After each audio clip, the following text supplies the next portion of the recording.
Hello, welcome. You're joining me, Hunter Dell's Community Engagement and Fundraising Manager here, or not here, at the Harry Edwards Foundation. And this week, as you know, we're in the depths of our Healing Awareness Week. And each day we're focusing on a different modality of healing practice or philosophical practice. And today, as you know, we are focusing on artists and art that have an element of that spiritual or philosophical practice in the craft.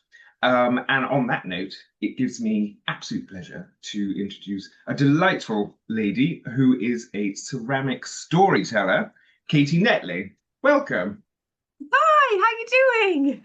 Good, good. Nice to see you again.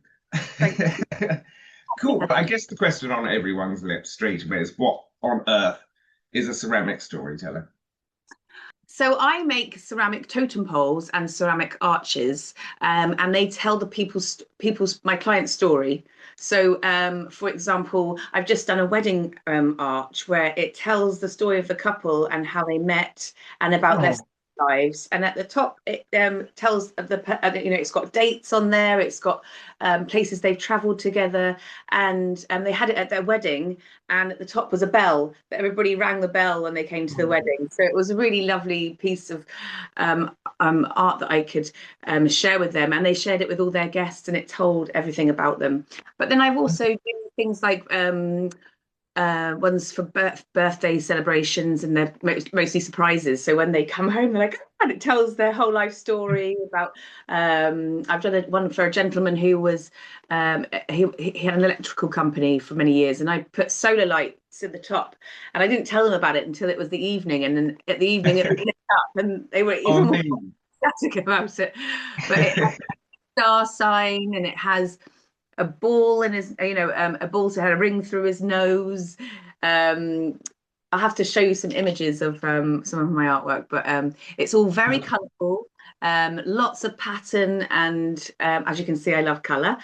Um, Got um, some few centers. So in between this, we'll flash up images so people can get an idea of what we're talking about. I remember when I met you a few years ago, we had the pleasure of making this incredible totem pole for residents at the Woodlark Centre, which is a residential home for quite severely disabled adults. And I always found that amazing because some of them were completely non-verbal. They couldn't really use their hands. It was a big mix, wasn't it? From quite able-bodied people to people who really could barely even hold clay. It was more of a tactile sensory experience. What do you remember about that? Exactly. Yeah. And it was fantastic. I love going into schools and working with adults and children with learning difficulties, and just letting them express what, and they can tell their story of, it's all about just having a go and getting creative, getting your hands mucky. And it's all very sensory, and tactile. So, some Hmm. people are visually impaired, so they can feel their way around it. And I encourage people to actually touch the sculptures, and I would like people to walk around it, get a real feel for it. Especially if they've had something to do with it as well. All these schools that I go into and make these wonderful creations with the students, and they've got that there forever in their school. And I love that there's a piece of me, a piece of them on the earth forever. Yeah, incredible. And obviously a totem pole, because what we're sort of looking at today, that's quite, because am I right in thinking totem poles originally would tell the story of the tribe and their connection to the spirits? And, what's your knowledge of totem poles? Well, so I first got into telling stories with totem poles because I personally am very dyslexic, and I don't actually, I find it quite hard to express myself in words. And looking into totems and the Native Americans and Mayans and all these different tribes that use them. And actually, I found it quite interesting that if there was someone in the tribe that had owed people money, they would put them on the top of the totem to shame them to the rest of the tribe, to the rest of the village. I find that quite funny. Like, oh, could Don't you imagine pay any money. Barclays will commission you to make one? It'd be pretty big. there we are. So I just, so what happened with them? Used to have a small kiln, and I wanted to make big, but I basically got into stacking. That's how I first got into totems, and stacking different sections on top of each other. And then I put a pole through the center, and then I learned I could go as big as I wanted. So it didn't stop me from having a small kiln. I could still have a small kiln, but now my kiln is massive, and I can fit lots of things in there. But yeah, I just got into stacking and telling stories because I listen to audiobooks on a daily basis, and I love Recommendations. go to sleep. I love listening. I've always having stories in my life. I'm not a particularly good reader, being dyslexic, ADHD. I'm trying to get better at reading. I'm okay at reading, but I'm not like amazing. Whereas, sometimes you don't even know that you're reading the word wrong, and then. But with an audiobook, obviously, it's telling you the story, how it's meant to be told with no, and I find it really hard to retain information. So it's really great to have a totem that tells the information and it's there, constantly, and you can. Yeah. But yeah, with audiobooks, it's brilliant. So I've got a fond love for storytelling and. What's your favorite story?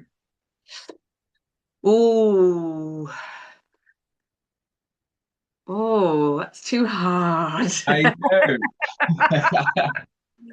It's tough. I don't know. That's a really hard, Hunter. Don't do that It to is, me. isn't it? Saying that, because talking of Native Americans, I had a wonderful book years ago, which I think I lent to someone. I forgot to get back, and it was all the tribal, like Native American tribes' traditional stories, which was an incredible book. If I find it, I'll lend it to you because you'd love it. Yeah, I'll find out what it's called because that would be a good one for me. And then I could retell them in a tribe, a section. Yeah, Tell that'd them. be amazing. Yeah, I'll have to find out what that's. Off as an artist because it's tough, isn't it? I mean, I remember I did my art degree, and it's like, gosh, what do I do with this? It's very brave to like take it and run with it and make a career out of it. At what age did you think this is what I need to be doing? Well, it's actually my mum actually is a ceramics. Well, she was a three-dimensional. Sorry, my mum actually is a 3D teacher, and she used to teach ceramics, and I was never interested in it at all. And then well, I mean, I had a go, I wasn't, and then I went to art college. I didn't get any GCSEs. I took a lot of time out and did snowboarding seasons and did, normal fun stuff. And then I got to 23 and I thought, what am I doing with myself? And I went to Brighton and Hove College, and I begged for me to get on because I didn't have any qualifications. Can I come and do a course here? And they were saying, "Oh, you haven't got any." And I remember crying and saying, "I really, really want to do this." And they let me in, and they said, "Just to let you know, everyone else is going to be 16, and you're going to be 23." And I said, "That's fine. I don't care." And I did, and I went, and I got distinction, distinction, distinction, and I was doing really well. And it made all the rest of the class really focused because every time they'd be talking, I'd be like, can I listen, please? I'd be really like, you just shut up. So I was really, grade A student. Then I went to Brighton University and I did a course called Wood, Metal, Ceramics and Plastics, where you just got to play. So it was all very much, I mean, that was when I really got into partying and going out. So, I mean, it wasn't distinction all the way through uni, but I did really well at uni. And actually, in my degree show, I knew that I had to keep doing it because the university bought one of my sculptures, which was amazing. So That's a I know, right? And I got voted. I got the People's Prize. cool. So that I mean, I was thinking, okay, I'm onto something here. I really enjoy it. I didn't quite know exactly what I wanted to do, but you can really see the progression over the years of all like how I've got better, and starting, with all the planters and all my different ideas are coming through, and I feel like I'm really in it now, and I'm Yeah. proud of what I do, and I'm making a living out of it. But it is hard being an artist. It's very sporadic money. Yeah. And obviously the way the world is at the moment, do people have money to spend on art? But also, it brings joy, right? So the people that Yes. do want to have lovely things around them, and if it's a bit of a downer of a day, wouldn't it be nice to have something that you look at and it makes you happy? So Yeah. it's bringing those things up. Yeah. Have you ever been asked to make one as like a memorial to a person who's passed? Yes. I also, yes, that's a good one. Yes, so I make them there. Some of the totems are celebrations of people's lives when people have passed away. So it tells their life story. And I have been doing a new thing, which I've been getting the ashes of people and I Oh, roll the ashes yeah. into clay. So You I've were been, saying about that. Yeah. yeah, So you thing to do. So you can come, I look after you for the day, I feed you. It's a whole like kind of ceremonies, kind of it's being at peace with saying goodbye to a loved one. And so I've been making shrines with people. So you have two different choices. You can either put the ashes into the clay, which we roll it out and it all gets made into the clay, or we put the ashes into the glazes. So the person that you love is part of the clay, it's a part of the sculpture, part of the shrine. So they're like kind of like little um um what do you call it, like an altar, like a like, wall. yeah. Yeah. Amazing. So I'd had three sisters come to me a little while ago. Unfortunately, their dad passed away, and they wanted to do something to remember their dad. So they each made a shrine. They went home and they've taken it. I've delivered it to them and everything now. And it was his 70th birthday. Um, that was my dog. It was his 70th birthday a couple of weeks ago, and they sent me pictures of all. They all lit a candle for their dad, and Oh, had a place where they could go and say, remember him and light a candle for their dad on his yeah. birthday, which is a really nice thing to do. That's incredible. I remember, gosh, it was a year ago you were talking about experimenting with that, but obviously it's a tough thing to experiment with, like, because people have to like, do need a bit of the ashes for you to work out how to do it best. So I'm so glad you've done it. What an amazing service to provide. Yeah, that was really special. Well, what an amazing thing to do. The altarpiece is incredible. That is a really special way of having that person in your house.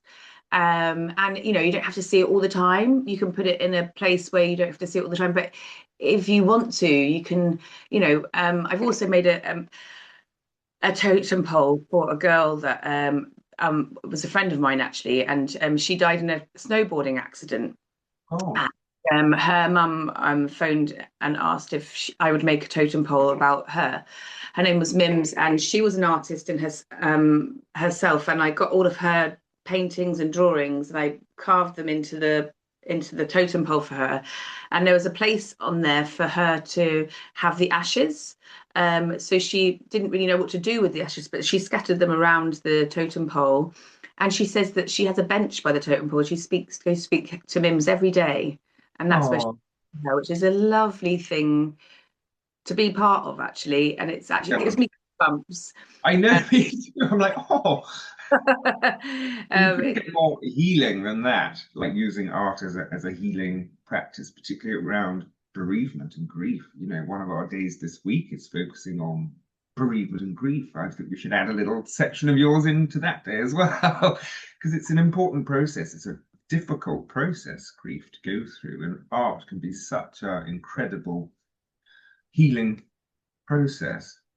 yeah, but it's really hard to let people know about it without sounding too pushy, Yeah. because you want to offer this service because it's actually a really lovely way to say goodbye, and lovely way to say goodbye but keep them close, and and honor those people. But it's hard to know how to who to speak to about it. So I've to a few funeral directors, Yeah. um, but they kind of like don't know, so maybe, yeah, it's hard to know, you don't want to get, if you've lost anyone, I can make you a totem pole, it's like a, You want to kind of advertise is the wrong word, but promote. But I think it's well worth it. I think people, so many people, you go through the process of death and the practicalities of it, and then the funeral. It's awful. I think people shut down, and then a month later, the parcel arrives and it's an urn with,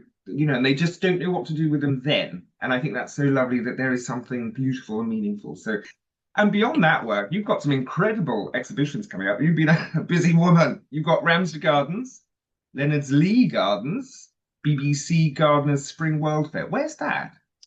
It's at Bewley actually. It's in about 15 days. God.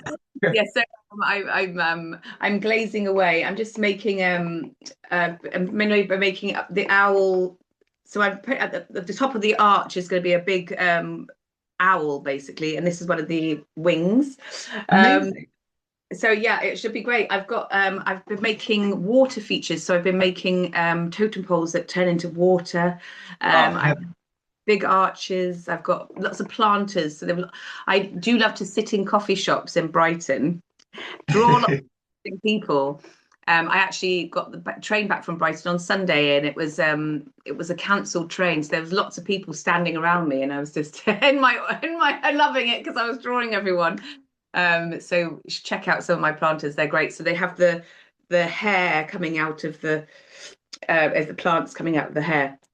Amazing. They look great, and all the different characters. So yeah, I'm really pleased and proud of myself. I'm getting everything organised. Yeah, I've got lots of shows going on, and I'm at the that's in the Cotswolds. It's Sculpture Park. Amazing. When's that? That is in June. Okay, cool. Down there somewhere. You're super busy. Yeah. Well, if anyone wants to see Katie's website, it's literally below. So click on there, and then also we're going to add that list for people so they can come and see your work for real. And obviously, we were discussing the memorial service, the artistic memorial. So do check that out as well. You're a busy woman, so I'm going to have to let you go and glaze. Thank you. It's lovely to see you all. Really nice to see you. Thank you so much for coming. Thank you. Bye-bye. Cheers, bye.